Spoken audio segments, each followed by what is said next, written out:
अस्सलाम वालेकुम, बिस्मिल्लाहिर्रहमानिर्रहीम। प्रोग्राम हेल्थ आवर के साथ मैं हूं आपका मेज़बान मुख्तार अहमद। और जैसे कि हेल्थ स्टॉक में हम बहुत सारी बात भी कर रहे होते हैं, साथ में ख़ास करके हेल्थ के हवाले से ज़्यादा बात होती है। इसके साथ साथ आज के टॉपिक के हवाले पे भी जाएंगे, लेकिन सबसे पहले जो है वो मैं वेलकम करना चाहूँगा अपने दोनों गेस्ट को। और मेरे साथ आज जो मेहमान मौजूद हैं वो डॉक्टर फरहाना रहमान मौजूद हैं, जो कि गायनेकोलॉजिस्ट भी हैं, इसके साथ साथ फैमिली फिजिशियन भी हैं। मेरे साथ एक और गेस्ट आज मौजूद हैं, डॉक्टर फारिया उस्मानी, जो कि खास करके अगर देखा जाए तो लेप्रोस्कोपिक ब्रेस्ट और इसके साथ साथ जो है वो जनरल सर्जन भी हैं। इनसे भी बहुत सारी बात होगी, लेकिन वो तमाम हजरात जो कि इस वक्त मेरे प्रोग्राम को देख रहे हैं, तो जनाब आप लोगों को हम खुशामदीद करेंगे अपने प्रोग्राम में। और जैसे कि आप जानते हैं कि रेगुलर बेसिस पर जब भी प्रोग्राम हर हफ्ते आता है तो हर हफ्ते किसी न किसी एक टॉपिक पे ज़रूर बात हो रही होती है। हम ज़रूर सेहत के हर उस मौजू पर बात करते हैं जो कि खास करके माशरे की अक्कासी कर रहा होता है। आजकल सबसे ज़्यादा जो है वो हम देख रहे हैं कि मौसम का एक जो कहते हैं कि मौसमियाती तब्दीली, उसकी वजह से भी हमारी सेहत पे बड़े एडवर्स इफेक्ट नज़र आ रहे हैं। किस तरीके से उसको कंट्रोल किया जाए,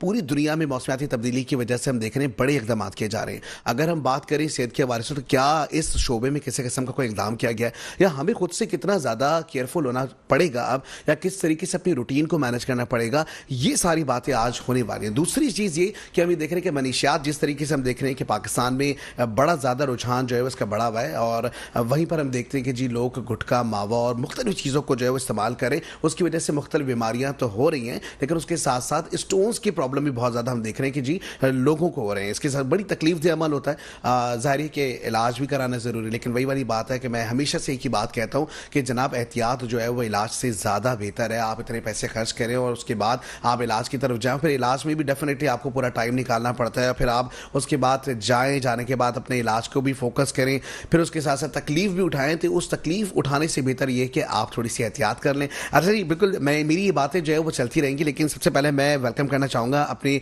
प्रोग्राम में दोनों गेस्ट को। और जी हाँ, डॉक्टर फरहाना रहमान हमारे साथ मौजूद हैं। सबसे पहले तो बहुत खुश आमदीद आपको करेंगे अपने प्रोग्राम में, क्योंकि ज़ाहिर है आप लोग वक्त निकाल कर आते हैं खास करके, और इंसानियत के लिए और ख़ास करके जो है वो हेल्थ के ऊपर बात कर रहे हो, तो बहुत अच्छा लगता है। तो बहुत शुक्रिया कि आप हमारे साथ इस वक्त मौजूद हैं। इसी तरीके से डॉक्टर फारिया उस्मानी हमारे साथ मौजूद हैं, आपको भी हम वेलकम करेंगे अपने शो में। अस्सलाम वालेकुम जनाब। बिल्कुल सिलसिला यही है कि बहुत सारे रेगुलर बेसिस पे अभी जिस तरीके से बात चल रही थी कि जी मौसमियाती तब्दीली पे भी बात हो रही है, लोगों में बड़ा नज़र आ रहा है कि विंटर्स की वजह से काफ़ी ज़्यादा आवाज़ में मसला आ रहा है, सांस लेने में प्रॉब्लम आ रहा है। इसके साथ साथ हम देख रहे हैं कि जी मौसमियाती तब्दीली की वजह से खास करके इन्वायरमेंट इतना चेंज हो गया है, तो इसके ऊपर भी बड़ी बातचीत है। किस तरीके से देखती हैं डॉक्टर फरहाना आप इस चीज़ को, और कितनी एहतियात की ज़रूरत है अब जिस तरह का मौसम चल रहा है? जी, सबसे पहले तो शुक्रिया मुख्तार साहब, मेट्रो वन का और इसके साथ ही साहब लेबॉर्ट्री वालों का कि जिन्होंने ये प्लेटफॉर्म प्रोवाइड किया कि जिस पे हम एटलीस्ट हेल्थ अवेयरनेस की बात कर सकते हैं। और मुझे बड़ी खुशी होती है यहाँ आकर के मौका मिलता है सबसे बात करने का। मौसमियाती तब्दीली, मौसम सब पे इफ़ेक्टेड होता है, लेकिन यहाँ पे मैं एक पॉइंट ये कहना चाहूँगी कि मौसम से ज़्यादा जो असर हमारी हेल्थ पे पड़ता है वो हमारा सोशल बिहेवियर, जो बिकॉज ऑफ द मौसम बदल जाता है, वो ज़्यादा हेल्थ को इफेक्ट करता है। क्योंकि जब विंटर्स आते हैं तो आपने देखा होगा लोग इंडोर्स ज़्यादा रहने लग जाते हैं, सफोकेटेड माहौल में, सब कुछ बंद, खिड़कियाँ बंद, दरवाजे बंद, हैंड हाइजीन भी काफ़ी हद तक कम हो जाती है कि बार बार उठ के हाथ धोना जैसे गर्मियों में रूटीन होती है, उसमें भी फ़र्क आता है। जितने भी रेस्पिरेटरी डिसऑर्डर्स हैं, यानी कि जो सांस से फैलने वाली बीमारियां हैं, उसमें ये आपके छींकने और खांसने से, नज़ले से या बात करने से भी इवन फैलती हैं। और उसमें यही होता है कि अगर हमें मतलब कफ हाइजीन, यानी कि हमें कफ एटिकेट्स पता हो कि हमने एक अपना जो काफ़ी स्पीड से वो ट्रैवल करते हैं, तो हमें एकदम स्पर्ट नहीं करना, कफ नहीं करनी है, टिश्यूज़ का यूज़ करना है। अगर हाथ पे या खांस या छींक लिया तो वो फिर नोज़ पे या आइस पे नहीं लगाना, क्योंकि ये सारे सोर्स ऑफ स्प्रेड है। इसके अलावा जो एहतियात की आप बात करें तो वक्तन फ़वक्तन घर को वेंटिलेट करें, कि जो धूप में काफ़ी सारी चीज़ों का जो है वो काफ़ी जर्म्स जो है वो किल हो जाते हैं, कम हो जाते हैं, और स्प्रेड कम हो जाता है। और जितना कोशिश करें कि अगर आप जो बिल्कुल घर में बैठ जाते हैं, धूप नहीं ले रहे होते, विटामिन डी नहीं आ रही, कोई और डाइट भी थोड़ी सी काफ़ी लोगों की इफेक्टेड हो जाती है। ज़्यादातर गर्म रहने के लिए या जल्दी एनर्जी लेने के लिए लोग फास्ट फूड और प्रोसेस फूड पर और जंक पे ज़्यादा चले जाते हैं। नॉर्मल प्रोटीन डाइट और नॉर्मल विटामिन सी का इंटेक, अब इतना अच्छा फल आया हुआ है हमारे पास जो आपका कीनू है, माल्टे है, उसको बहुत कम लोग कंज्यूम करते हैं, या तो फिर जूस पी लेते हैं जिससे उसका फाइबर और उसकी अपनी न्यूट्रिशन वैल्यू काफ़ी हद तक कम हो जाती है। फिर इसके अलावा आप प्रोटीन के नाम पर सूप यखनियों का इस्तेमाल कर सकते हैं। जो आपकी हैबिट्स हैं, लाइक कि अगर स्मोकिंग वगैरह है तो उसको भी रिड्यूस करें। जो मेन कॉज है वो इसमें वेदर के चेंज के साथ साथ इस वक्त ये टाइम जो फॉल और विंटर का टाइम है, इसमें जो है पोलन ग्रेन्स का, पोल्यूटेंट्स के फिरने का, डेंडर जो पेट डेंडर है या प्लांट डेंडर वो ज़्यादा फिर रहा होता है, फिजा में होता है। तो जो दमे वाले हैं उनके लिए बड़ा खतरनाक मौसम है, उनका दमा एग्रीवेट कर सकता है। इसी तरह से जिनको क्रॉनिक लंग डिजीज यानी जिनको जो है वो लंग्स का मसला है वो एग्रीवेट हो सकता है। नमूनिया ज़्यादा होता है इस मौसम में, फ्लू ज़्यादा फैलता है, फ्लू का तो ये मौसम है। सबसे पहले तो ये कि ईयरली फ्लू की वैक्सीन हर कोई लगवाए। 6 महीने से ऊपर के जितने बच्चे हैं, जिस भी एज का बंदा है, वो अपनी फ्लू की वैक्सीन ईयरली ज़रूर लगवाए, ताकि अगर खुदा ना खास्ता हो तो एटलीस्ट नमूनिया तक बात ना जाए, आपकी सेवेरिटी या आपके हॉस्पिटल एडमिशन कम से कम हो। और अपनी हैंड हाइजीन का या हाथ धोने का उतना ही ख्याल रखें, उसी रूटीन से धोएं जैसे आप गर्मियों में नॉर्मली इजीली कर रहे होते हैं। इसमें थोड़ा सा तरद्दुद होगा लेकिन करना पड़ेगा। बिल्कुल ऐसा ही है। और जिस तरीके से नमूनिया की बात की जा रही है, तो पंजाब की अगर बात करें तो पंजाब में जिस तरीके से वर्स कंडीशन हमने ये वेदर की देखी है, और वहाँ पे नमूनिया ज़ाहिर हर अस्पताल में जो है बच्चों को नमूनिया का शिकार हुए, और उसके साथ साथ काफ़ी अमवात भी देखने में आई है। तो अल्लाह ना करे, बस मैं यही कहूँगा कि ज़ाहिर वेदर तो हर जगह का ही चेंज हो रहा है, तो इतना वर्स वेदर होने के बाद अगर एहतियात नहीं करेंगे तो फिर इसी तरीके के नताइज देखने में आएंगे। और बहुत अच्छी बात है कि हुकूमत पंजाब जो है वो इसके ऊपर काफ़ी ज़्यादा फोकस भी कर रही है, और हर हुकूमत को चाहिए कि अपनी जिम्मेदारी अच्छे तरीके से अंजाम दे, और खास करके जब इस तरह की कोई सिचुएशन हो तो जितने भी हमारे लोग हैं उनके लिए ज़्यादा से ज़्यादा काम करें। अच्छा जी, दूसरी जानिब हमारे पास डॉक्टर फारिया उस्मानी भी मौजूद है। मैं बिल्कुल इनकी जानिब भी बढ़ूंगा, और जाहिर है कि आप सर्जन भी हैं, जनरल सर्जन भी हैं। इसके साथ साथ आज जो मौजू है वो सबसे ज़्यादा इंपॉर्टेंट है। पथरी बहुत ज़्यादा अब कॉमन हो गई है। पहले हम इक्का दुक्का लोगों को समझते थे कि कहीं ना कहीं किसी को कोई पथरी हो गई। आजकल हर तीसरे घर में देखें, या तो पेन किलर इस्तेमाल कर रहे हैं लोग, या तो रिलीफ लेने के लिए कोई ना कोई मेडिसिन यूज़ कर रहे हैं, इलाज पूरा नहीं करवा रहे। बिल्कुल। अस्सलाम वालेकुम मुख्तार साहब, आपका, मेट्रो का, ईसा का बहुत शुक्रिया कि आप लोग इन कॉमन टॉपिक्स पे बात करते हैं, और जिसमें बहुत सारी आवाम जो है वो मिसगाइडेड होती है, और उसके बड़े मिथ्स हैं जो कि फैक्ट से बिल्कुल डिफरेंट हैं। अब ये कि पथरी में सबसे ज़्यादा आजकल इन्वॉल्वमेंट हमारी लाइफ स्टाइल और हमारे फूड का है, क्योंकि हम लोग जो है ना फैटी फूड, फास्ट फूड्स में आ चुके हैं, और जो कॉजेस होते हैं पथरी बनने के, कोलेस्ट्रोन्स बनने के, पित्ते की पथरी के, उसमें कोलेस्ट्रॉल, चिकनाई का बहुत अमल है। जैसे कि ये बहुत कॉमन होता है फीमेल्स में, फर्टाइल फीमेल्स जो प्रेगनेंसी के बाद होती हैं, लेकिन सबसे बड़ा जो कॉज है वो ओबेसिटी है, यानी मोटापा, और ये 40 इयर्स के बाद ज़्यादा कॉमन होता है। पहले यूजुअली हमारी जो सेटअप्स थे उसमें हम लोग सब्जी का और फलों का इस्तेमाल ज़्यादा करते थे, वॉक करते थे, एक्सरसाइज को हम जो है ना वो मैं अपनी रूटीन में था, किसी ना किसी तरह से। घरेलू खवातीन थी, वो घर के काम करती थी, Exactly. और जो बाकी थे वो जाते थे। अब ठीक है, जिम तो चले जाते हैं, बट साथ में जो है हम फास्ट फूड्स बहुत ले रहे होते हैं, हमारा सेडेंट्री लाइफ स्टाइल है, हम बैठे होते हैं, सो रहे होते हैं, तो ये सब चीज़ें जो हैं वो जिस्म में कोलेस्ट्रॉल की मिकदार को बढ़ाती हैं, जो कि फिर मेटाबॉलिज्म पे डिफरेंट मतलब एक तरह से इफेक्ट होता है लिवर से, और फिर ये पित्ते की पथरी, गॉल ब्लैडर स्टोन्स बनते हैं। दूसरी बात ये कि ना बहुत सारे जो गॉल स्टोन्स हैं वो अनजज्ड चले जाते हैं। अनजज्ड से मतलब मेरा ये है कि लोगों के मैदे में दर्द होता है, महीनों सालों वो दवाएं ले रहे होते हैं कि बस ऐसे ही आज बदहजमी हो गई है, आज हमने कुछ खाने में ज़्यादा खा लिया था, इनो पी लो, राइजेक ले लो, या एनीथिंग कोई इस किस्म की ले लो, दूध ले लो, मतलब इस तरह से वो नहीं होता। वो एक तरह से क्लियर इंडिकेशन होती है फॉर गॉल स्टोन्स, और के ना मतलब आप एटलीस्ट एक दफ़ा गॉल ब्लैडर के लिए अल्ट्रासाउंड तो करवा लें, और आप किसी डॉक्टर को दिखाएं, उसको बजाय घरेलू टोटके बेशक करें, लेकिन इस तरह नहीं करें। थर्डली ये कि इनका इलाज ज़रूर करवाएं। ये क्या होती है कि ये पथरी, कहते कोई पत्थर है, हमें कोई मसला नहीं कर रहा, जब उनसे पूछो कि इसके क्या क्या आपको क्या मैदे में दर्द हो रहा है, नहीं, कभी कभी होता है, गैस बनती है, पेट फूलता है, सीधे कंधे पे दर्द हो रहा है, पीछे जो है कमर की तरफ दर्द जा रहा है, तो ये सारी अलामतें हैं पित्ते की पथरी की। पित्ते की मैं जब पूछती हूँ मरीज से क्या आपको ऐसा हो रहा है, हाँ ये तो होता है, तो ये सारी अलामतें हैं जो कि पित्ते की पथरी की होती हैं। ये लोगों को देखना चाहिए और इन पे ध्यान धरना चाहिए।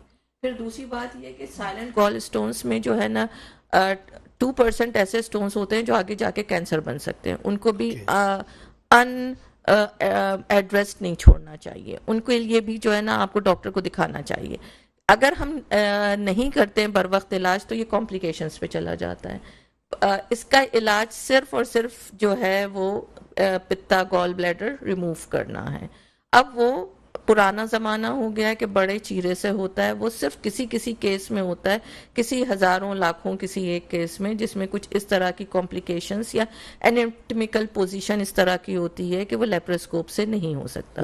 वरना 100% बिल्कुल स्मॉल पोर्ट्स, एक समझें 1 सेंटीमीटर या आपकी एक उंगली की पोर के बराबर के सुराखों से 3 या 4 सुराख बनते हैं और उससे वो पित्ता निकल जाता है। कोई आपके काम में नहीं रुकावट होती, आप अपनी जॉब ज्वाइन कर सकते हैं, आप अपने घरेलू काम कर सकते हैं, कोई बेड रेस्ट की ज़रूरत नहीं होती और आप एक बहुत बड़े एटम बम से बच जाते हैं। क्यों? क्योंकि अगर इसकी कॉम्प्लिकेशंस हो जाएं, जैसे कि कॉम्प्लिकेशंस में ये कि ये सड़ जाए, गैंग्रीन हो जाए, म्यूकोसील हो जाए, और सबसे बड़ी ये कि ये स्टोन स्लिप होके जो इसकी नाली है कॉमन बाइल डक्ट, वो समझें कि एक आधे सेंटीमीटर जितनी होती है, उसमें अगर ये स्टोन फंस जाए तो फिर जॉन्डिस अलग होता है, परेशानी मरीज को अलग होती है, ERCP मुंह से कैमरा डाल के वो निकालना होता है, प्लस उसको जो है अगर वो उसको भी इग्नोर करता है तो सेप्सिस में जा सकता है, इन्फेक्शन बढ़ सकता है, ICU एडमिशन हो सकता है। यानी एक जो चीज़ बहुत स्मॉल लेवल पे हल हो सकती है उसको हम खुद अपने हाथों से कॉम्प्लिकेशंस पे ले जाते हैं, ऑब्स्ट्रक्टिव जॉन्डिस कराते हैं और अपनी हेल्थ के साथ खेलते हैं। ये गलत है। पहले ये होता था कि 40 साल से बड़ी उम्र की खवातीन में ज़्यादा होता था, लेकिन अब मैं खुद देखती हूँ कि इवन कुछ एरियाज़ में जहाँ पे जेनेटिकली या मेटाबॉलिज्म का जो है रीज़न है, उसमें मैंने 16 साल और 20 साल की लड़कियों में भी देखा है कि पित्ते की पथरी पाई जा रही है। उसमें वही है कि एक तो बैड क्वालिटी, वो जो भी घी या जो चीज़ इस्तेमाल करते हैं अपने, वो अच्छी नहीं होती है। आप कम करें मगर बेहतर करें, इससे बेहतर है बॉयल खा लें बजाय चिकना खाने। डाइट अच्छी होनी बहुत ज्यादा जरूरी दाल है, डाइट बेहतरीन होनी चाहिए। यानी आप सब्जी लें, मैं ये कोई फैंसी डाइट्स या महंगी डाइट्स पे नहीं जा रही कि चीज सिर्फ वाइट मीट ले रहे हैं या रिस्ट्रिक्ट कर रहे हैं। आप वेजिटेबल्स लें, सब्जियां लें, फल लें, दालें लें, और लेकिन उसमें जो हम करते हैं, हम हर चीज को ना तड़के लगा के उसके ऊपर जब तक लगा के करते हैं तो वो खुद ही खराबी करती है। क्या बात है, बिल्कुल जी, ऐसे ही मैदा तो खराब होता ही है। लेकिन बहुत अच्छी इंपॉर्टेंट बात ये, रेगुलर बेसिस पे जब भी हमारा प्रोग्राम होता है एक सेल्फ मेडिकेशन पे हमें बात जरूर करनी होती है। उसकी वजह सिर्फ ये है कि हम ये देख रहे हैं कि सबसे बड़ी जो बद एहतियाती है ना, वो ये है कि हम सेल्फ मेडिकेशन पे बहुत ज़्यादा बिलीव करते हैं। हम किसी की भी बात सुनते हैं, किसी को ये नहीं देखते कि किसी की बॉडी की टाइप क्या है या उसकी उम्र क्या है। किसी कोई मशवरा फ़ोन पे भी हमें दे देता है कि जनाब अच्छा आपके साथ ये मसला हो गया, मौसमी तौर पे आपको ये हो गया, आप ये दवा ले लें, आपने ये खा लेना और आपकी जो है वो तबीयत सेट हो जाएगी। तो ये एक जो सेल्फ मेडिटेशन है, इसका सबसे ज़्यादा एडवर्स इफेक्ट यही है कि आपकी जब ट्रीटमेंट का या आपकी जो मैं कहूँगा कि जो आपका मर्ज़ है, जब उसका आपको पता ही नहीं है और उसकी ट्रीटमेंट की मेडिसिन डेफिनेटली जब तक आप डॉक्टर से कंसर्न नहीं करेंगे तब तक कि आपको पता ही नहीं चल सकता कि आपके साथ हुआ क्या है या आपकी जो भी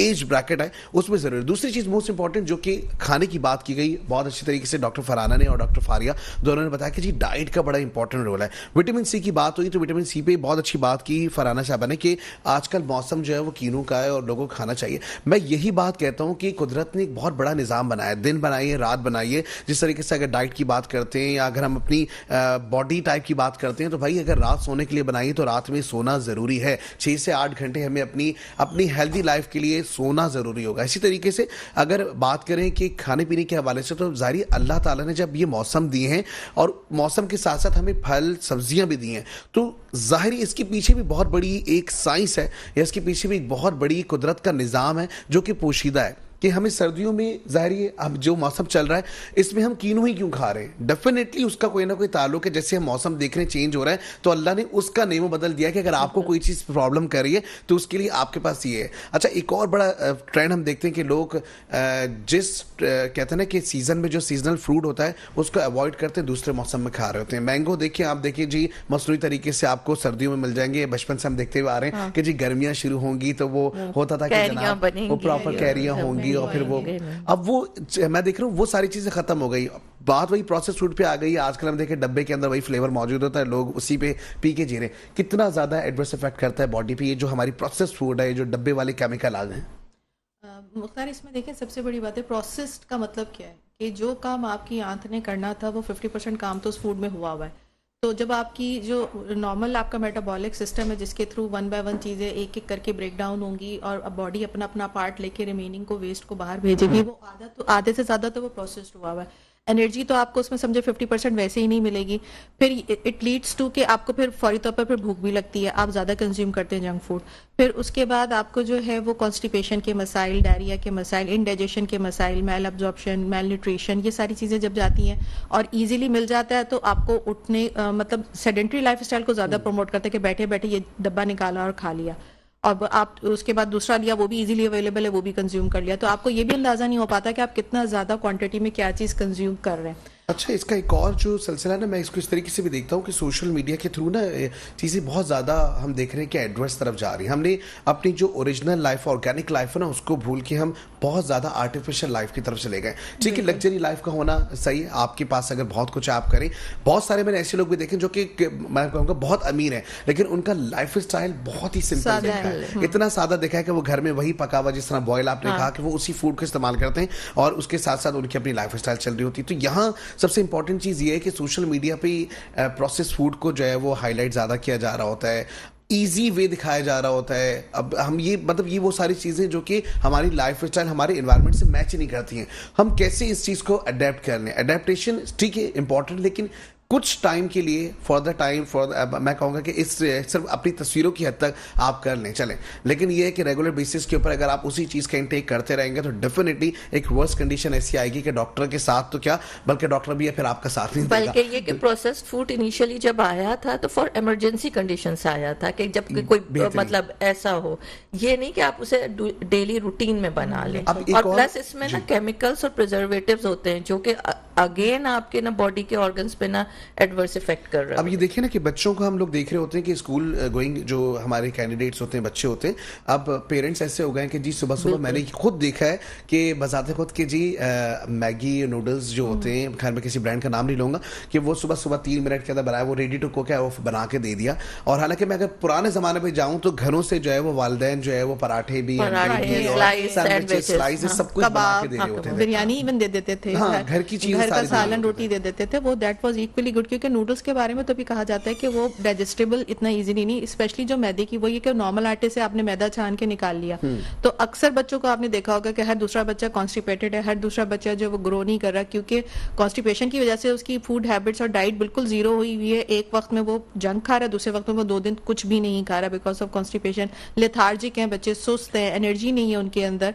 तो ये सारी रीजंस यही है कि जो इजी टू यानी क्विक टू कुक है, वो क्विक टू जाना भी है, वो आपके लिए इतना लॉन्ग टर्म रह के आपकी बॉडी को सपोर्ट नहीं करेगा। एग्जैक्टली, बिल्कुल ऐसा ही है। ये सारी जो सिलसिला सेहत के हवाले से है ये सब जारी रहेगा। हम अभी ब्रेक पे जाएंगे, ब्रेक से वापस आते हैं, हमारे जुड़े रहें और देखते रहें हमारा program health talk. Back to the show जिसका नाम है हेल्थ टॉक। और जी हाँ, बात हो रही है सेहत के हवाले से, क्योंकि सेहत है तो सब कुछ है। और हमारे साथ मौजूद हैं डॉक्टर फारिया उस्मानी और इसके साथ साथ हमारे साथ मौजूद हैं डॉक्टर फरहाना रहमान। और जाहिर बात जो है वो हर घर के हवाले से हो रही है, क्योंकि आप लोग जब प्रोग्राम देख रहे होते हैं बहुत सारे सवाल भी आप लोगों के आ रहे होते हैं, वो भी हम शामिल जरूर करेंगे। बहुत सारी मिथ हैं उसके बारे से भी बात करेंगे और डेफिनेटली टॉपिक मोस्ट इंपॉर्टेंट है, डाइट पे भी बात होगी, हेल्थ पे भी बात होगी। हेल्थ पे तो हो ही रही है, लेकिन उसके साथ साथ जो मोस्ट इंपॉर्टेंट चीज़ है वो ये है कि जाहिर है कि हम रेगुलर बेसिस किस तरीके से अपनी डाइट को लेकर चल रहे हैं। और इसके साथ साथ जो बात हो रही है वो हम कर रहे हैं ज़्यादातर कि जो पथरी है वो एक सबसे बड़ा मसला बना हुआ है। और हर तीसरे घर में अगर हम देखें तो हमें नज़र आ रहा होता है कि यकीनी तौर पर कोई ना कोई इस तरह की पेन में जो है वो मुब्तला होता है, लेकिन वो ये रिकग्नाइज नहीं कर पा रहा होता कि आखिर वो पेन है किस चीज़ का। तो जनाब बिल्कुल डॉक्टर फारिया उस्मानी की जानिब बढ़ेंगे। और जैसे कि अभी हम थोड़ी देर पहले ब्रेक में थे तो ब्रेक में हम यही बात कर रहे थे कि जनाब देख रही होते हैं कि जी मिथ अब आ गई है, मतलब सर्जरी नहीं करवा लेंगे तो ये मसला हो जाएगा, कल को आपको खाने का टेस्ट नहीं आएगा। पित्ते के लिए लोग बहुत ज़्यादा बोल रहे होते हैं, तो ये क्या सिलसिला है? लेकिन पित्ता अगर एक्चुअलिटी में देखा जाए ना तो एक स्टोर हाउस है में। बाइल जो है जो कि लिवर की एक सिक्रीशन है, उर्दू में उसे लोग सफरा बोलते हैं, वो स्टोर होता है। लेकिन अगर उसको हम रिमूव कर देते हैं तो वो लिवर उसका फंक्शन खुद ही टेक ओवर कर लेता है। ऐसा नहीं होता कि जैसे लोगों को ये होता है हम गॉल ब्लैडर रिमूव करवा देंगे तो उसके बाद हम कोई चिकना नहीं खा सकते, हमें सिर्फ उबला हुआ खाना खाना पड़ेगा, हमें थोड़ा खाना पड़ेगा, हमें इस तरह के प्रॉब्लम्स होंगे, जो कि बिल्कुल गलत है। क्योंकि ये जो आपकी डाइजेशन होती है या आंतों में इंटेस्टाइन में होती है, वो सिक्रीशंस जो है लिवर से आपकी जो कॉमन बाइल डक्ट से जो है वो इंटेस्टाइन में आती हैं और वहाँ पे वो आपके फूड को वो करती हैं। बल्कि इसको करवाने के बाद आप कैल्शियम वाली प्रोडक्ट्स, यानी दूध से जो लोग कहते हैं ना गैस बनती है, उसका भी एक रीज़न ये है कि दूध या डेयरी प्रोडक्ट्स से कैल्शियम वाली प्रोडक्ट्स और ये जो कोलेस्ट्रॉल वाली, यानी कि ये जो हमारे चिकने खाने हैं, सॉसेस हैं, बर्गर्स हैं, चीज़ है, जो भी फैटी चीज़ है, ये जो है ना इसको अगर हम लेते रहेंगे और गॉल ब्लैडर रखे रहेंगे और स्टोन बन चुका होगा तो हम खुद अपनी तरह से जा रहे हैं कि हम अपने आप को कॉम्प्लिकेशन पे एंड अप करें। और इसलिए इसको बर वक्त निकलवाना बेस्ट ऑप्शन है। इसके निकलवाने से कोई नुकसान नहीं होता। जैसे कि एक अपेंडिक्स का दर्द हुआ, और अपेंडिक्स क्योंकि कॉमन हो गया है इसलिए मैं उसकी एग्जांपल दे रही हूँ कि उसके निकलवाने से कोई नुकसान नहीं होता। इसी तरह गॉल ब्लैडर के रिमूव करवाने से नुकसान नहीं, फायदा है। मतलब नॉर्मल को नहीं मैं कह रही, लेकिन जिनके स्टोन फॉर्मेशन, तकलीफ जब इतनी है तो तकलीफ से बेहतर है कि आप इलाज फैमिली में होता है अक्सर। उसका रीजन ये है कि एक तो मेटाबॉलिज्म एक तरह के जेनेटिकली होता है, नंबर 1 रीजन। नंबर 2 कि उस फैमिली की जो खाने का लाइफ स्टाइल है ना, फूड लाइफ स्टाइल, वो सेम होता है, तो वो अगेन उसकी तरफ जाता है। तो बेहतर है कि इसको रिमूव करवा लेना चाहिए, सिर्फ दवाओं पे नहीं चलाना चाहिए। दवाएं हम एक्यूट स्टेज पे देते हैं फॉर फ्यू डेज ताकि वो सेटल डाउन हो जाए और फिर उसके बाद हम उसे ऑपरेट कर दें। क्योंकि अगर ये नहीं होगा ये लीड करेगा लबलबे पे वर्म पे, पैंक्रेटाइटिस पे, जो कि अगर फिर बर वक्त नहीं ठीक हो तो एक डेडलीस्ट कंडीशन हो जाती है। और एक चीज की वजह से फिर दूसरी चीज भी डैमेज होने का खतरा ज्यादा हो जाता है। बिल्कुल ऐसा ही सिलसिला है। और इस हवाले से मैं एक और बात ये भी आप लोगों को बताऊं कि रिकग्नाइज करना चाहूंगा कि खास करके ईसा लैब में बहुत से टेस्ट ऐसे हैं, खास करके नॉर्मल भी हो रहे हैं, लेकिन इसके साथ साथ अगर आप किसी किस्म का कोई पेन भी फील कर रहे हैं या जिस तरीके से डॉक्टर साहब ने हमें बताया कि जी आपने अल्ट्रासाउंड जो है वो जरूर करवा लेना है, लोग बड़ा घबरा रहे होते हैं कि जी हम ये नहीं करवाएंगे, लेकिन टेस्ट करवाना आपके अपने मफाद में जो है वो है। मतलब लोग ये समझते हैं कि जी हम करवाने के लिए जा रहे हैं तो कोई हमें कोई चीज़ डायग्नोस ना हो जाए। अब देखिए अगर डायग्नोस कोई चीज़ होगी तो उसकी ट्रीटमेंट होगी। लोगों में सबसे बुरी चीज़ ये है कि कोई किसी से आप पूछना आपको शुगर तो नहीं, ऐसा लगता है उससे हमने पता नहीं कौन सा सवाल कर लिया। डेफिनेटली पूरी दुनिया में अगर देखें तो एशियाई कंट्री के अंदर पाकिस्तान वाहिद वो कंट्री जिसमें सबसे ज़्यादा डायबिटीज़ जो है वो उसकी रेशियो ज़्यादा है। तो ऐसे में हर 3 बंदों में से एक बंदे को जो है वो डायबिटीज़ है। अगर कोई ये बात पूछ ले, मिसाल के तौर पर किसी को कोई चीज़ सर्व कर रहे हैं, अगर आप कोई चीज़ रेस्टोरेंट बैठ के ऑर्डर भी कर रहे हैं तो डेफिनेटली इस चीज़ का ख्याल रखना पड़ता है कि कोई शुगर का पेशेंट तो नहीं है, तो फिर उसको उसी तरीके से डील करें। लेकिन ये सवाल बड़ा जो है ना लोगों को खल जाता है, तो क्या कहेंगे इस हवाले से? मुख्तार, तो देखिए इसमें तो बहुत लंबी डिबेट है, क्योंकि सबसे पहले तो ये कि डायग्नोसिस में और स्क्रीनिंग में फर्क है। अगर आपने जैसे बात की थी कि एहतियात इलाज से बेहतर है, तो जो स्क्रीनिंग टेस्ट करवाए जाते हैं रूटीन में, भले चंगे हेल्दी लोगों के करवाए जाते हैं, वो इसीलिए करवाए जाते हैं कि अल्लाह ना करे कि जैसे अगर शुगर हो गई है, प्री डायबिटिक है, तो उसी वक्त एड्रेस करके लाइफस्टाइल, डाइट, ख्याल बंदा अपना रखना शुरू कर दे। क्योंकि शुगर हो गई, ब्लड प्रेशर हो गया, ये साइलेंट किलर्स है, ये आपको बताते नहीं है। हर लोगों को ये कॉन्सेप्ट है कि हमें कुछ होगा, कोई सिम्टम डेवलप होंगे तो हम इलाज करवाएंगे, लेकिन उनको ये नहीं पता चलता। आपको जब डायबिटीज डायग्नोस होती है किसी को, तो 50% उसकी बॉडी की इंसुलिन जो कि शुगर को कंट्रोल करती है वो बननी बंद हो चुकी होती है, वो रिजर्वायर खत्म हो चुका होता है, तब जाके उसकी ब्लड शुगर रेगुलर बेसिस पे हाई रहना शुरू होती है और वो डायग्नोस होता है। और आपको अगर हमने डायग्नोस कर भी लिया तो हमने करना क्या, आपका हमने आपको उन कॉम्प्लिकेशन से बचाना है जो आपको 5 साल में आने वाली है। हम चाहते हैं कि वो 15-20 साल के बाद आए। हार्ट अटैक है, आंखें खराब होना है, लिवर पे असर है, किडनी फेलियर है। अक्सर आपने सुना होगा जिनको जो डायबिटीज है कुछ टाइम के बाद उनके किडनी फेलियर बिल्कुल कॉमन फैक्टर है। वो क्यों है? इसलिए कि उन्होंने शुगर और ब्लड प्रेशर को कंट्रोल नहीं रखा है, एड्रेस नहीं किया। अच्छा, एक दफा क्लिनिक में ब्लड प्रेशर हाई आ गया, कहा कि आप रेगुलर चेक करके बताएं, डायग्नोस्ड हो तो फिर हम आपको मेडिसिन, ब्लड प्रेशर की दवाई सारी जिंदगी के लिए लग जाएगी। अच्छा, फिर उसके बाद ये कि ब्लड प्रेशर चेक नहीं करना, रेगुलर देखना नहीं कि कब ज्यादा है कब कम है, उसकी चार्टिंग ही नहीं करनी कि ज्यादा आएगा तो हम क्या करेंगे, मतलब कि हमें तो बीमारी लग जाएगी एक तरह से। लेकिन आप वही सोचे ना कि सॉरी कि ये कि जिस वक्त बढ़ेगी तब हम दवा खाएंगे, ये बिल्कुल गलत है। रेगुलर रूटीन में, हाँ, क्योंकि ब्लड प्रेशर कंट्रोल करना, हम अपने इंस्ट्रूमेंट्स पे लगाते हैं ना, वरना फ्लक्चुएशन से कोई भी डैमेज बहुत एडवर्स आता है। सही, बिल्कुल ऐसा ही है। और खाने पीने की एहतियात जो है वो बहुत ज़्यादा ज़रूरी है। हम ये देख रहे हैं कि खाना पीना जो है ना हमारा इतना ज़्यादा बुरा हो गया है, और महंगाई के इस दौर में हम ये भी देख रहे हैं कि जी एक ही तरह का ऑयल है जिसमें हर चीज़ तैयार हो रही होती है, बाहर की मैं बात कर रहा हूँ। और अब तो बल्कि ये कि अगर डाइट की बात करें तो मुख्तलिफ जगह पे हम देख रहे हैं कि ऑर्गेनिक फूड हर कोई प्रेफर कर रहा है। तो भाई आप अपने घर के अंदर बना लें, असली ताज़ा फूड अपने घर में बना लें। सारी अल्लाह ने इतनी नेमतें दी हैं, और रेगुलर बेसिस के ऊपर अगर हम देखें तो क्या नहीं है, सब्जी है, फल है, फ्रूट, इसके साथ साथ अगर देखें तो मीट हमारे पास एक ऐसी चीज़ है कि जो हम रेगुलर बेसिस से बना के अपने लिए इस्तेमाल कर सकते हैं। अच्छा, एक और बड़ा इंपॉर्टेंट चीज़ है, ज़ाहिर मौसम के हवाले से बात हो रही है, खाने पीने की तो ज़ाहिर एहतियात हम कर रहे होते हैं। अच्छा, किस तरीके से बचा जाए, खास करके अगर घर में किसी एक शख्स को इन्फ्लुएंजा या किसी किस्म के इस तरह का सिलसिला हो जाए कि जी स्प्रेड भी होती है ना, आपको पता है ये सारी चीज़ें, एहतियात किस तरीके से की जाए? देखिए, एहतियात सबसे ज्यादा तो उस बंदे ने खुद करनी है, अगर वो कर सकता है। बच्चा है तो फिर जाहिर बात है घर वालों को, बड़ों को उसका ख्याल रखना पड़ेगा। सबसे पहले तो जिसको है, इसमें मैं एक और मिथ क्लियर कर दूं कि जैसे ही बच्चों को फ्लू होता है, रनी नोज स्टार्ट होती है, फीवर हो ना हो, एंटीबायोटिक शुरू हो जाती है, जो कि एक बहुत गलत काम है। क्योंकि देखिए, हमारी बहुत सारी एंटीबायोटिक्स, हम बहुत सारी एंटीबायोटिक से वैसे ही रेजिस्टेंट हो चुके हैं। कुछ जैसे अब टाइफाइड हमारा बहुत एक्सटेंसिवली ड्रग रेजिस्टेंट हो चुका है, उसके लिए एजोमैक्स रखी हुई है, लेकिन एजोमैक्स ऐसे दी जाती है कि जैसे बिल्कुल लास्ट रिजॉर्ट की दवाई है, वो असली तौर पर देनी भी नहीं चाहिए। लेकिन बुखार है नहीं है, सिर्फ खांसी है, सिर्फ बच्चे का सीना, आवाज चल रही है, सांस लेने में तकलीफ हो रही है, इवन एस्थमा में भी, एस्थमेटिक अटैक में भी एंटीबायोटिक चल रही होती है, जबकि उसमें जरूरत नहीं है। अगर फीवर नहीं है, ज्यादा तबियत नहीं खराब है, उसकी एक तरीका होता है, एक टाइम होता है, इंडिकेशन होती है कि जब आपको एंटीबायोटिक देनी चाहिए। तो प्लीज खुद से तो कभी कोई चीज इस्तेमाल ना करें। सबसे ज्यादा स्टीम इनहेलेशन है, नॉर्मल दिनों में भी लें। जो बीमार है वो तो पर रेगुलरली स्टीम ले। गला खराब है तो गार्गल्स करें सॉल्ट वाटर के। और उसके अलावा जो है वो पानी, जो फ्लू का सबसे बेहतरीन इलाज जो है कंजर्वेटिव मैनेजमेंट है, सबसे बेहतरीन इलाज है ज्यादा पानी का इंटेक, वाटर इंटेक, और सबसे ज्यादा रेस्ट। ये उसी से ठीक होता है। कफ के लिए आप कफ सिरप से पहले अगर कोशिश करें स्टीम से और हल्का फुल्का नॉर्मल सलाइन से नेबुलाइज करके देख लें।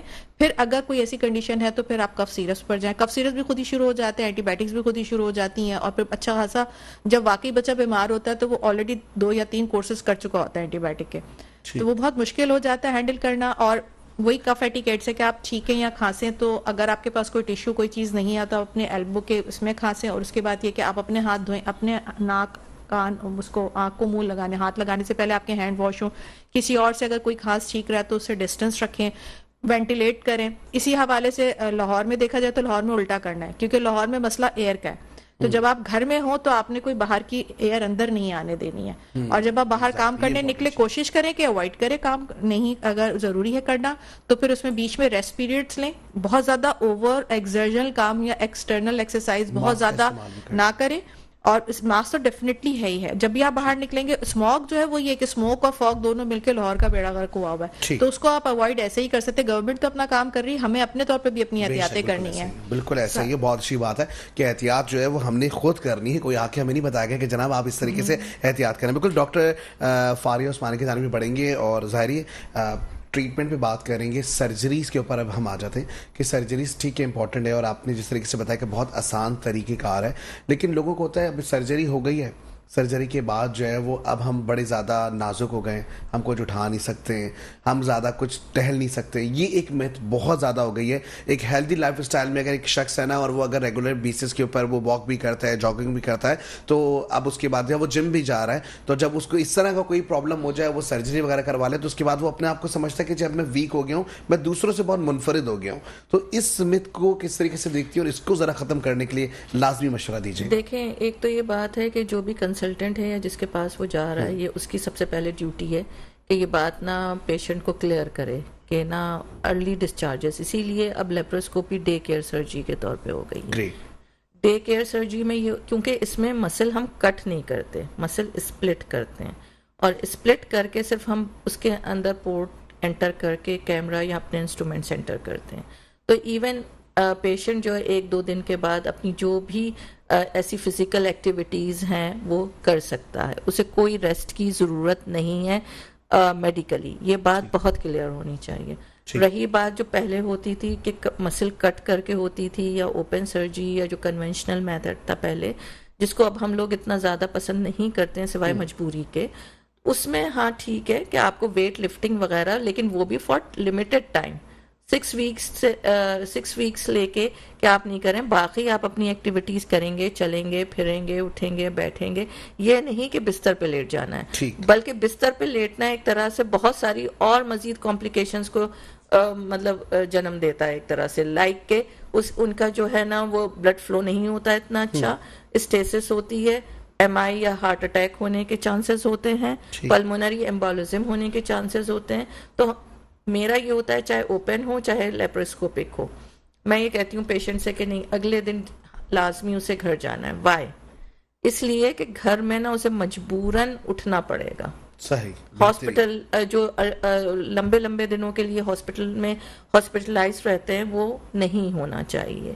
प्लस वो डाइट, मेजर कोई अगर बीमारी है तो चले समझ आता है, वो देखें वो तो जब एक रिक्वायरमेंट है वो समथिंग एल्स, लेकिन ये कि जो एक नॉर्मल जो हो रहा है, इवेंटलेस जा रहा है और सब कुछ सही जा रहा है, उसमें कोई जरूरत नहीं है। और अपने आराम से अपनी एक्टिविटी करें, चलें फिरें, वजन भी उठा सकते हैं, जिम भी कर सकते हैं, वॉक भी कर सकते हैं, और थोड़ा ग्रेजुअली स्टार्ट करें और सब कुछ करें, बेड रेस्ट नहीं। अच्छा, इसमें एक और चीज़ हमने देखी कि मुख्तलिफ बड़े अस्पताल, मैं नाम नहीं लूँगा, लेकिन ये कि मैंने देखा है कि वो इतना ज़्यादा पेशेंट को डॉक्टर्स डरा देते हैं क्योंकि सिर्फ उनको अपने बेड के चार्जेस बनाने होते हैं। वो 2-3 दिन का रेस्ट देते हैं, नहीं आपसे तो होगा ही नहीं, आप ये 2 से 3 दिन तक इतनी केयर करें, आपको ये करना पड़ेगा। अब वो जो शख्स जिसके ऊपर ये चीज़ थोड़ी सी हुई होती है तो वो ऐसे ही थोड़ा सा कन्फ्यूज हो जाता है कि भाई अब डॉक्टर जो कह रहा है उस पर अमल भी करना है, तो 2-3 दिन जो है वो रेस्ट पोजिशन में चले जाते हैं। गलत है। एक तो सबसे पहले ये कि ना आपको अपना फ्लूइड इंटेक या लिक्विड इंटेक, वाटर इंटेक बढ़ाना चाहिए, क्योंकि इसमें जो दूसरी चीज होती है हम ले नहीं रहे होते हैं, वाटर भी अपने आप रिस्ट्रिक्ट किया हुआ होता है। बहुत सारे पेशेंट्स को कॉन्स्टिपेशन हो जाता है जिसकी वजह से अगेन जो प्रेशर पड़ता है तो पेन होता है उसको एब्डोमेन में। तो अपने बाउल केयर करनी चाहिए, इन्हें फ्रूट्स और वेजिटेबल्स ज्यादा लें ताकि ये नॉर्मल हो रहे हैं, और फ्लूइड इंटेक अपना बढ़ाएं। प्लस ये गलत है कि ये हॉस्पिटलाइजेशन, हाँ अल्लाह ना करे किसी के साथ इमरजेंसी है, कोई और कॉम्प्लिकेशन हुई भी है, उस वजह से उसको एडमिट रह के एंटीबायोटिक्स या इसकी जरूरत है, तो भी वहां पे कहते हैं फिजियोथेरेपी कराओ और पेशेंट को आउट ऑफ बेड करो, यानी वो चले फिरे। और आईसीयू का पेशेंट तक की फिजियो क्या है, एक तरह से कि हर मसल की एक्सरसाइज है, कि मोबिलिटी है, ताकि ना ब्लड स्टेसिस ना हो। तो ये बिल्कुल गलत है, ये मिथ है कि लंबे लंबे अरसे हॉस्पिटल रहना चाहिए, क्योंकि बहुत सारे पेशेंट जब मैं अगले दिन डिस्चार्ज की बात करती हूँ तो वो बहुत इंसिस्ट करते हैं कि नहीं डॉक्टर वो फला हमारी थी तो वो तो 1 हफ्ता रही, आपने तो अगले दिन हमें रवाना कर रही हैं। सर वही वाली बात है कि ज़ाहिरी बहुत मुख्तलिफ होती है, हर किसी की तकलीफ की नौयत बहुत मुख्तलिफ है, इंटेंसिटी जो हर बॉडी की है वो बहुत अलग होती है। बिल्कुल जी, अभी एक ब्रेक पे जाएंगे, ब्रेक से वापस आएंगे, हमारे साथ जुड़े रहें, देखते रहें हमारा प्रोग्राम जिसका नाम है हेल्थ टॉक, और फिर वापस आके आपसे फिर बहुत सारी बातें करेंगे। तो ब्रेक पे जाते हैं, ख्याल रखें अपना। Welcome back to the show जिसका नाम है हेल्थ टॉक, और जी हाँ बात हो रही है सेहत के हवाले से। मेरे साथ मौजूद हैं डॉक्टर फरहाना रहमान, इसी तरीके से हमारे साथ डॉक्टर मौजूद हैं फारिया उस्मानी, और ख़ास करके जारी आप लोगों के लिए प्रोग्राम है और आप लोगों के लिए ये अपना वक्त निकाल कर आए, बड़ा कीमती जो है वो मैं कहूँगा टॉपिक है जिस पर डिस्कशन हो रही है। अच्छा, अभी तक जितनी सारी बातें हुई हैं जिसमें हम देख रहे हैं कि जी बीमारियों की वजूहात भी मालूम कीजिए, ट्रीटमेंट के हवाले से बात हो रही है, क्या खाना चाहिए क्या पीना चाहिए। बेसिकली मैं पूछना चाहूँगा कि ये इन सारी चीज़ों की वजूहात क्या है, हर तरह की बीमारी, लेकिन वजह क्या है सबसे? इन सब की अगर बेसिक्स जाए ना, एक मदर ऑफ ऑल डिजीजेस जिसे हम कहते हैं वो मोटापा, ओबेसिटी, कोलेस्ट्रॉल। सही, मतलब कैसे और कम किया जाए, ये तो मैं कहूँगा कि हर घर में हर खवातीन का एक यही होता है कि जी मैं मोटी हो रही हूँ, या मैं जो हूँ मेरे साथ अब ये मसला हो रहा है, या मैं उतनी एक्टिव नहीं हूँ जितनी मैं पहले एक्टिव थी। ये हर एज की खातून के साथ मसला लगा हुआ है। बेसिक वजह क्या है? ये बेसिक वजह ये है कि हमने अपना अब डाइटरी पैटर्न चेंज कर लिए हैं। आप अपनी नानी दादियों को देखें कि वो इतनी एजेस की भी हो गई हैं माशाल्लाह से, बट स्टिल वो इतनी ओबीज नहीं है। क्यों? और एक्टिव हैं, बल्कि हम आजकल की जनरेशन से ज़्यादा, इसलिए कि वो अपना जो है वो एक तो टाइमिंग पे खाना खाती थी, early morning, mid day and night, early night, यानी 7-8 बजे तक 8 बजे के बाद खाना नहीं खाना चाहिए। हमारे यहाँ तो रेस्टोरेंट्स ही रात 8 के बाद खुलते हैं। एग्जैक्टली। और हम लोग जंक फूड्स लेने के रात 11 बजे डिलीवरी करवा ली, 12 बजे डिलीवरी करवा ली। ये हर घर का डिलेमा है जो कि होता है, और कि स्नैकिंग हो रही है। ये स्नैकिंग जो है हमें ओबेसिटी पे ले जाती है। हमने तो सिर्फ एक बाइट टेस्ट की थी, बट वो आपके मेटाबॉलिज्म को डिस्टर्ब कर रही होती है, एक बाइट भी। वो ये इसके देखें ना कि अल्लाह ताला ने क्यों हमारे लिए रमज़ान का महीना रखा है, कि एक तरह से डिटॉक्सिफिकेशन है। उसमें भी तो इतने रेस्ट आवर्स दिए हैं ना उन्होंने कि मैदा जो है वो खाली रहे। प्लस इसी तरह से हमारे एक मील से दूसरे मील में गैप होना चाहिए। थर्ड, हम लोग जो है ना वर्क नहीं करते, हम फिजिकल एक्टिविटी नहीं करते, सब लेट उठते हैं। अच्छा उठे, थोड़ा बहुत जो भी कुकिंग है देखा या कहीं चले गए, थोड़ी देर में आके फिर बैठ गए। ज़्यादा टाइमिंग अगर आप नोट करें तो या तो लोग आजकल बैठने में या सोने में गुजार रहे हैं, फिजिकल एक्टिविटी, वॉक, इन सब चीज़ों को अवॉइड कर रहे हैं और फिर कहते हैं कि हम तो कुछ लेते ही नहीं हैं और हम इतने मोटे होते जा रहे हैं। सही। अच्छा, एक और चीज़ कॉन्सेप्ट है इसके अंदर, ज़ाहिर है ओबेसिटी हो जाती है। अब डाइट की जहाँ तक बात है, आप बिल्कुल सही कह रही हैं कि जी खाना खाएं और प्रॉपर तरीके से खाएं, जितना आपको रिक्वायर्ड हो टाइम पर खाएं। वहीं एक और चीज़ हम देख रहे हैं डॉक्टर साहबा कि डाइट की इतनी कॉन्शियस लड़कियाँ हो गई हैं या लड़के भी इतने हो गए हैं, अब तो ज़ाहिर है सबको मीडिया पे आना है, सबको जो है वो अपनी लग्जरी लाइफ में अपनी जो है वो सोशल मीडिया की स्क्रीन्स को जो है ना वो रंगना है। तो वो उसके सिलसिले में क्या होता है कि डाइट जो है या तो वो कॉफ़ी पी रहे होंगे या तो कहेंगे हम सुबह से शाम तक कुछ खाते ही नहीं है, तो खाते नहीं है, वो कहते हैं हम दुबले पतले हो जाएंगे। तो ये कौन सी चीज़ है, ये कौन सी मिथ है कि जी खाना पीना ही नहीं है क्योंकि हम डाइट कर रहे हैं? नहीं, तो वो फिर जब उस तरह की क्रैश डाइटिंग करते हैं तो वो एंड अप होते हैं अनकॉन्शियस, फेंट हो गए, लेथार्जिक हो गए, एनर्जी नहीं है, 4 दिन काम किया उसके बाद 3 दिन बिस्तर पे पड़े रहे। उसकी वजह ये है कि डाइट का मकसद या पतले होने का ये मकसद नहीं है कि आप फाका करें, उसका मकसद ये है कि आप चॉइसेस चेंज करें अपनी। आप जो चीज़ें जो सिर्फ आपको निरा जो है वो फैट गेन करवाएगी और आपको कोई खास एनर्जी प्रोवाइड नहीं कर रही, तो आपने उनको अपनी डाइट में से कम करना है, ख़त्म कोई चीज़ नहीं करनी। आपके लिए कार्ब्स भी ज़रूरी है, आपके लिए फैट्स भी ज़रूरी है, प्रोटीन और मिनरल्स तो चलो वो उसको तो सब अच्छा ही समझते हैं। लेकिन जो सबसे बड़ी बात है ना, जो कॉन्शियस है, बहुत ज़्यादा हेल्थ कॉन्शियस, ओवर कॉन्शियस है, जैसे बच्चों में एंजाइटी डिप्रेशन इस तरह से एक टर्म कहलाती है एनोरेक्सिया नर्वोसा, जिसमें बच्चियां फिगर को लेकर के कि हम 0 फिगर मेंटेन करें वो खाना ही छोड़ देती है। वो एक उनको उसके लिए थेरेपी और सेशंस की ज़रूरत होती है कि उनको ये चीज़ समझने की ज़रूरत है कि आपको अपने नॉर्मल न्यूट्रिएंट्स लेने हैं।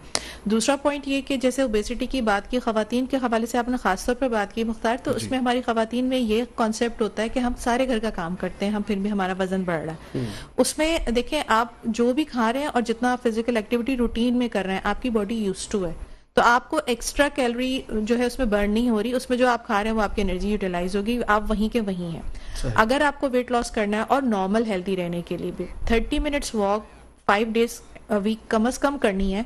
और वो कौन सी वॉक होगी? वो चहलकदमी बिल्कुल नहीं होगी, वो यहाँ से वहाँ मार्केट से सौदा लाना, बच्चों को स्कूल छोड़ना बिल्कुल भी नहीं है। वो ऐसी वॉक है कि जिसमें आपका थोड़ा सा हार्ट रेट बढ़े, आपको स्वेटिंग हो, पैल्पिटेशन हो, पसीना आए, सांस फूले, तब आपको लगे कि आपके जिस्म ने कोई काम किया। उसमें कैलोरीज बर्न होती हैं और उसमें सबसे इंपॉर्टेंट पॉइंट ये होता है कि आपकी बॉडी के ईच एंड एवरी पार्ट को अच्छी ऑक्सीजन वाली ब्लड सप्लाई मिलती है, जिससे आपका वो ऑर्गन, वो पार्ट फ्रेश हो जाता है। एक तरह से रिफ्रेशर होता है आपके लिए और हेल्थ के लिए भी अच्छी है। हाँ, और वॉक सबसे अच्छी है कि आपको किसी भी किस्म की बीमारी है, ब्लड प्रेशर है, शुगर है, नीज का मसला है, जॉइंट्स का मसला, आर्थराइटिस है, आपको हर चीज के लिए अलग अलग एक्सरसाइज करने की टिपिकली अनलेस एंड अनटिल के वो मना है, तो आपको जरूरत नहीं। आप एक सिंपल एक प्रॉपर वॉक करें तो आपकी हर चीज की एक्सरसाइज भी होती है, रूटीन भी आपकी बनती है और आप जो कुछ भी खा रहे हैं उसमें वो यूटिलाइज भी होता है। और माओ की एक और हैबिट होती है इस सबका बचा हुआ खाना। ये कोई रियलाइज नहीं करता, कहती है हमारा पता नहीं क्यों वजन बढ़ रहा है। हार्मोनल इश्यूज भी हैं, रीजंस भी हैं मदर्स के साथ के सब कुछ करने के बावजूद भी वेट गेन हो रहा है, थायराइड है या पीसीओज है या कुछ भी, तो उसको एड्रेस जरूर करें वो कि क्यों, अगर हम साल 1.5 साल में कोशिश के बावजूद भी वेट लॉस नहीं हो रहा, जो भी मसला है आके डिस्कस तो जरूर करें। ठीक, बिल्कुल ऐसा ही है। लेकिन इसमें एक और चीज इंपॉर्टेंट है, वो ये है कि कंसिस्टेंसी और हाँ, वो तो बिल्कुल डेफिनेटली चाहिए। सबसे ज्यादा इंपॉर्टेंट है कि आपने इसके ऊपर फोकस जरूर करना है। अच्छा, अब फैमिली फिजिशियन के बारे में थोड़ी सी बात करेंगे, क्योंकि ज़ाहिर आप फैमिली फिजिशियन भी हैं, कितना ज़्यादा इंपॉर्टेंट है अब खास करके अब जिस तरीके से दौर चल रहा है, फैमिली फिजिशियन का कितना ज़बरदस्त रोल है और खास करके लोगों को अभी तो पता भी नहीं होगा। मुख्तार, हमारे मुल्क में यही मसला है, स्पेशली एशिया में या इस तरफ साउथ एशिया की तरफ फैमिली फिजिशियन का कॉन्सेप्ट बिल्कुल भी नहीं है। जबकि जो फैमिली फिजिशियन है उसका अगर आप स्टडी वाइज या पढ़ाई वाइज देखें या स्पेशलिटी वाइज देखें तो उसने तकरीबन हर स्पेशलिटी को 80% कंट्रोल किया हुआ होता है। लोग, अगर आप मेडिकल स्पेशलिस्ट के पास जाएंगे तो वो कह देगा 12 साल से छोटा बच्चा हमने नहीं देखना, न्यूनेट पैदा हुआ बच्चा नहीं देखना, माँ को हमने नहीं देखना, एंटीनेटल यानी कि प्रेगनेंसी है या गायनी के मसले हैं या मेंटल इलनेस है या फिर आपके जो है वो कोई सर्जिकल इंटरवेंशन, जब तक इंटरवेंशन नहीं है उसमें भी कुछ प्रोसीजर्स हमें अलाउड हैं, कुछ नहीं है, तो तब तक वो रेफरल नहीं बनता। इवन आपका जो है जो ब्लड प्रेशर है, डायबिटीज है, ये मैनेज ही फैमिली फिजिशियन करता है। आपका एक फिजिशियन है, वो आपको बाय बर्थ शुरू से वो आपको जानता है, ही नोज कि आपकी हैबिट्स क्या हैं, क्या आप मान लेंगे, क्या आप नहीं मानेंगे, और किस पे क्या चीज आपके लिए पॉसिबल होगी। क्योंकि हमारी होलिस्टिक अप्रोच होती है, हम ये नहीं कहते थे ये तुमने करना है, बस जाओ, ये तुम्हारी दवाई तुमने खाना है, तुमने डाइट करनी, तुमने इतने, हम पूछते हैं कर सकते हो। अच्छा, लेट्स सपोज कोई हॉस्टल में रहता है, आए दिन उसको टाइफाइड हो जाता है या उसको उसका पेट खराब हो जाता है, उसको हम नहीं कह सकते घर का खाना खाओ, बाहर का नहीं खाना, वो कहाँ से घर का खाना लाए। फिर हम उसको ये समझाते हैं कि आप कोशिश करें कि अगर आप सैलेड ले रहे हैं तो आप खुद वॉश कर लें, और एक ही रेस्टोरेंट रखें जो आपको थोड़ा यकीन हो कि थोड़ा साफ सुथरा खाना बनाते, ताकि आपको ये पता चले कि अगर आपकी अब तबीयत खराब हुई है तो इनके खाने में कोई गड़बड़ थी। आप जगह जगह से खाना नहीं खाएं और हर जगह से हर तरह का खाना कंज्यूम नहीं करें, और ज्यादातर वो चीजें कंज्यूम करें जो फुली कुक्ड हो, बहुत अच्छी तरह से पकी। ये हम उसकी चॉइस उसके हिसाब से बनाएंगे, उसका डाइट प्लान उसकी मर्जी से बनाएंगे जो वो कर सके। सिर्फ एडवाइस कर देना काफी नहीं, जब पेशेंट का कंप्लाइंस नहीं है तो फिर उसका फायदा कोई नहीं है। बिल्कुल ऐसा ही है। अच्छा, बिल्कुल डॉक्टर फारिया उस्मानी, आपकी जानिब भी बढ़ेंगे। अक्टूबर का महीना हम मना रहे होते हैं, और अक्टूबर के महीने का मकसद ही है कि पूरा साल इस चीज़ की यकीन दहानी होनी चाहिए कि जी ब्रेस्ट कैंसर जो है वो अवेयरनेस है, लेकिन उसके साथ साथ एग्जिस्ट जरूर करता है। इसके ऊपर 2 पॉइंट्स जो है मैं चाहूँगा आप देखें। एक तो तकरीबन हर नवी औरत पाकिस्तान में इस वक्त ब्रेस्ट कैंसर की शिकार है जी। ये हम जो हैं इसको, और ये वो वाहिद कैंसर दुनिया में सेकंड मोस्ट कॉमन है, और ये वो वाहिद कैंसर है जो कि अगर बर वक्त डायग्नोस हो जाए तो 100% क्योर है। अच्छा, ये बहुत इंपॉर्टेंट चीज़ है। खवातीन बहुत ज़्यादा डरती भी हैं, और इसके हवाले से मुझे लगता है वो इलाज कराने से भी खासिर हो जाती हैं कि अगर हमें इस तरह की कोई चीज़ पता चल गई तो शायद हम जिंदगी भर उस चीज़ से महरूम रहेंगे, या हम जो है वो किसी किस्म की, वो कहते हैं ना कि खुद से कॉम्प्लेक्शन के शिकार हो जाते हैं। देखें, एक बात ये है कि इसका इलाज ज़रूर कराएं। इसके इलाज में 4-5 चीज़ें, surgery, chemotherapy, radiotherapy, hormonal therapy.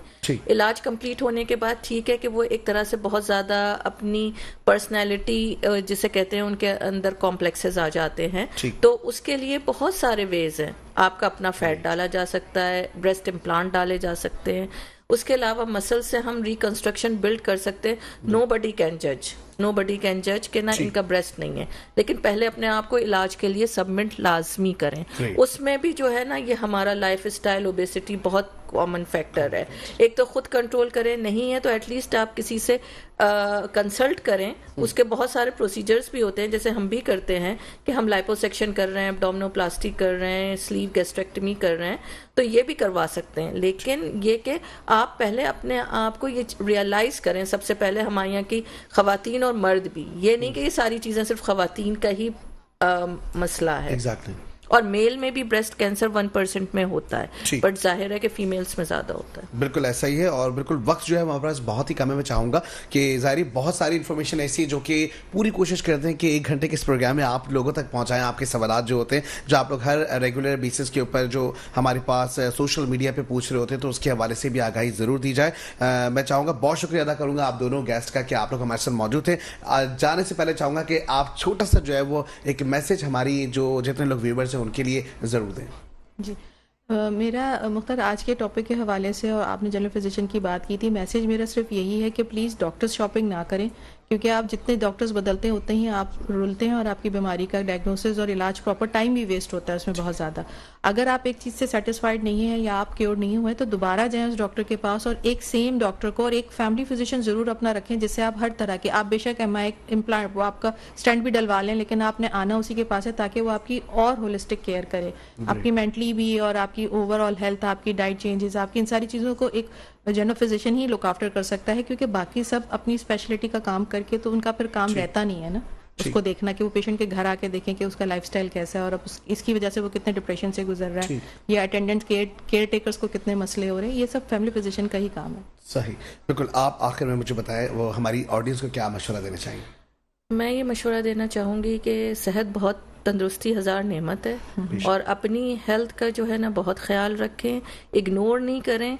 कोई भी डॉक्टर जो है वो अगर आपको कुछ नहीं है तो ज़बरदस्ती का ट्रीटमेंट नहीं देगा, बजाय इसके कि उसके डिप्रेशन, टेंशन में और कोई छुपाने से वो मर्ज़ कभी ख़त्म नहीं होता। हमेशा आके बात करें, और ना मेडिकल इशू में किसी भी डॉक्टर की, जैसे कि डॉक्टर फरहाना ने कहा, फैमिली फिजिशियन से डिस्कस करके स्पेशलिटी डॉक्टर के पास जाएं। मतलब लाइक के आई के प्रॉब्लम के लिए आप कभी ऑर्थोपेडिक के पास नहीं जाएंगे, लेकिन फीमेल के ब्रेस्ट के लिए लोग सबके पास चले जाते हैं। और गॉल ब्लैडर के लिए भी कि मासी ने ये कहा, चची ने ये कहा, नहीं कर रहे हैं ऐसा। और बल्कि ये कि अगर चाहें तो मैं अपना नंबर भी शेयर कर सकती हूँ, एटलीस्ट आप पूछ सकते हैं। ये सिर्फ मेट्रो और ईसा लैब के लिए है कि अगर नहीं समझ में आ रहा तो फ्री कंसल्टेशन ले लें। ग्रेट, चलो जी, बिल्कुल। प्रोग्राम में आज के लिए इतना, क्योंकि वक्त बहुत ही कम है हमारे पास, और जारी किसी भी तरीके की अगर आपको ट्रीटमेंट चाहिए तो आपने ईसा लैब से कंसल्ट जरूर करना है। आज के प्रोग्राम में इतना ही, वक्त क्योंकि बहुत ही कम है। अपना ख्याल रखिएगा। इंशाल्लाह आप लोगों से अगले हफ्ते फिर मुलाकात होगी एक नए गेस्ट के साथ, और इसके साथ साथ जारी सेहत है तो सब कुछ है, इसलिए सेहत के ऊपर कॉम्प्रोमाइज नहीं करना है। अस्सलाम वालेकुम।